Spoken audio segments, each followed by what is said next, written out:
మెదక్ జిల్లా నిజాంపేట మండల పరిధిలోని నందిగామ గ్రామంలో గత 2 రోజుల కురుస్తున్న భారీ వర్షాల కారణంగా గ్రామ శివారులో గల బ్రిడ్జి ధ్వంసం కావడంతో గురువారం మంత్రి దామోదర్ రాజనరసింహ బ్రిడ్జిని సందర్శించారు. ఈ సందర్భంగా ఆయన మాట్లాడుతూ మెదక్ జిల్లా వ్యాప్తంగా భారీ వర్షాలు కురవడం ఇదే మొదటిసారి అని, ఈ వర్షాలకు ముంపు గ్రామాల ప్రజలు అప్రమత్తంగా ఉండాలన్నారు. నందిగామలో వరద తాకిడికి బ్రిడ్జి పూర్తిగా దెబ్బ తినడం జరిగిందని, బ్రిడ్జి పనులను త్వరలో ప్రారంభిస్తామని తెలిపారు. ఈ కార్యక్రమంలో మల్కాజ్గిరి మాజీ ఎమ్మెల్యే హనుమంతరావు, తాజా మాజీ సర్పంచ్ అమరసేనారెడ్డి, మండల అధ్యక్షుడు వెంకటేష్ గౌడ్, ముత్యం రెడ్డి, బ్లాక్ కాంగ్రెస్ అధ్యక్షులు రమేష్ రెడ్డి తదితరులు ఉన్నారు.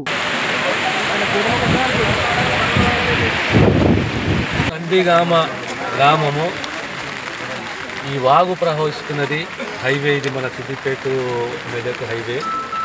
ఇక్కడ బ్రిడ్జ్ డ్యామేజ్ అయింది. ప్రజలకు ఎక్కడ కూడా ప్రాణహాని నష్టం జరగకుండా డిజాస్టర్ ఫోర్సే కానీ పోలీస్ యంత్రాంగమే కానీ